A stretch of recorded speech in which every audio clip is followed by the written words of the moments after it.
We've been getting wall-to-wall coverage of Absolute Batman for several weeks now, and job well done on DC Comics and Scott Snyder for getting the word out. We haven't actually heard about the two other books very often.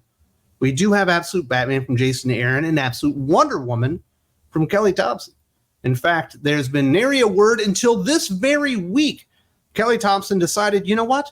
I should probably go promote this book, and I should tell people why they should read Absolute Wonder Woman. And there was an hilarious moment. She went on a podcast and was trying to explain how her Absolute Wonder Woman is going to be organically feminist. What does that even mean? She ended up going on another podcast.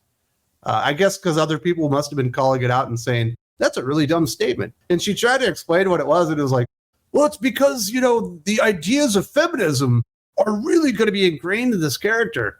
As if it's never been ingrained in Wonder Woman from the very beginning. It's baked into the concept. It was literally always organically feminist. What a nothing statement. That's the kind of shit that you go out there and say because you don't know what is actually going to get people excited for your comic book. You have nothing to say, so you just make up something that's supposed to sound really cool, but as soon as you think about it, you're like, fuck me. That literally means nothing. And Kelly Thompson did a bunch of interviews, her and Hayden Sherman, the artist. And it's like the same fucking interview over and over again. In fact, a couple of them are the exact same interview, just like borrowed from Adventures in Poor Taste, but there's like 7 articles now. Nobody has actually taken her interviews and come up with a comprehensive reason on why you should buy the book or how what she said was exciting. And you don't really come away with many reasons to read the book, which I find kind of weird because, like a year ago when I was told what these books were going to be, what Absolute Batman was, what Absolute Wonder Woman was, and Absolute Superman, and I'm sure there's some changes along the way, and what they were, Absolute Wonder Woman was the best pitch. It was the best idea. And I'm thinking I might be wrong on this one now that we've got Kelly Thompson out there selling the fucking brand. It's the most predictable thing that you ever could have imagined coming out of an organically feminist writer like Kelly Thompson in the year of our Lord 2024. It's like so on the nose. It's actually quite hilarious when she kind of gets into it. So while it had the best pitch, it certainly had the worst writer. She's a worse writer, technically speaking, than Jason Aaron. Jason Aaron breaks stuff, but he does it in a competent manner. Kelly Thompson does nothing in a confident manner. Go read Birds of Prey. And I understand that they had to go out there and find a female writer for Wonder Woman because they do like to typecast these days. There's not a whole lot of good actual writers out there. Maybe G. Willow Wilson, who's certainly doing, Poison Ivy, a much better book. Maybe Marjorie Liu would be a good choice. But there's an entire crop of just terrible female writers right now. So it's not like the talent pool was deep. But let's get into some of these ideas and why I'm thinking maybe, just maybe, I had this one pegged a little wrong as the strongest pitch from the beginning. Her powers are described as beauty, grace, compassion, kindness, wisdom, and the ability to outrun a hellhound and conjure the darkest of magics. She is less of a superhero and more of a super witch, as rather than paradise, she was raised on the desolate, charred Isle of Hell, and she is the last of the Amazons. Cersei is the de facto mother of Absolute Wonder Woman, who raised her on the island alone, save for visiting monsters, after she was banished there for reasons unknown. First up, the powers that she has, beauty, grace, compassion, kindness, and wisdom, those aren't powers. Those are character traits. And I understand that maybe you can get those confused, even though this is a superhero book. They should be superpowers. Now, the ability to outrun a hellhound does speak to the swiftness of foot of the character. She must be pretty fast. So there's a power, I guess. And the ability to conjure up darkest magics is certainly another power set of the character because she's not really Themyscirian. She's not really an Amazon. It doesn't sound like she has the superpowers of what we think of Wonder Woman. She's just a really powerful witch who was raised in hell. And supposedly you can't say the word Amazon in this DC Elseworld. And the name of the DC Elseworld, the multiversal Elseworld that they're in, I think is actually called Elseworld. Like, come on. But the idea that if you took a Kelly Sudikotic or a Kelly Thompson or a Stephanie Phillips or a Teenie Howard and you said, hey, if you were creating Wonder Woman from scratch today, I think every single one of them would have said, I would make her a witch because it's like the de facto power set, like for modern female heroines, is they all just end up like witchy and they're scared of their powers and they're a little bit nervous about them. And then a man comes along and he knows more than she does and she has trust issues. But then another man comes along that really believes in her and really opens up like her ability to wield magic or something like that. That's like the same fucking story that's going on, not really in DC and Marvel, although it definitely is going on in the Satana book right now from Mariko Tamaki. But it's like all the stuff writers are doing in the YA graphic novel market. So it's like the most uncreative thing that you could ever come up with, because this is what everyone would have come up with. It's the most basic bitch, lame ass reinterpretation of Diana Prince you could imagine. Now, certainly Diana Prince has played with black magics. She has been a card-carrying member of Justice League Dark and certainly has fought against the dark arts and used magic herself a time or two.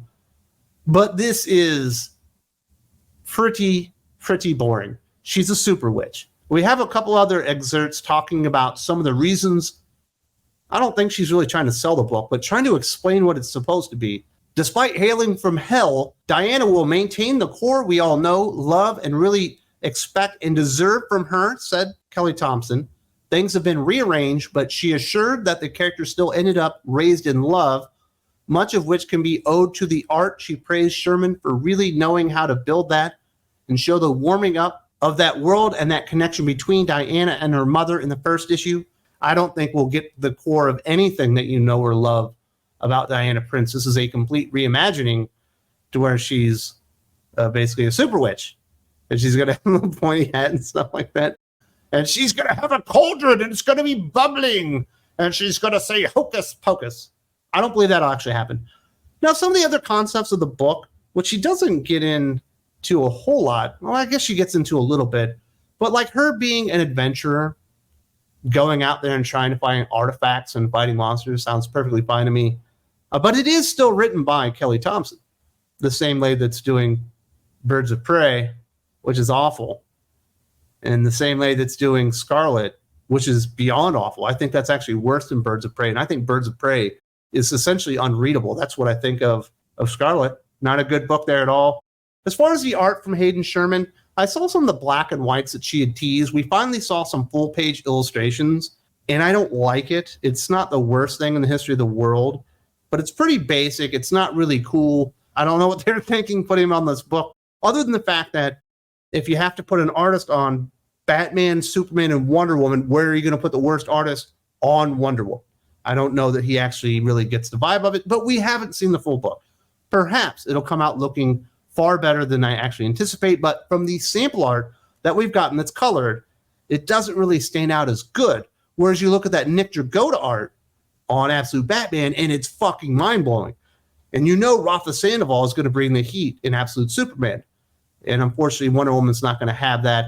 And, it's hard for me to believe anything she says there because logic dictates she wouldn't end up being the same character because we are all, to a degree, products of our environment.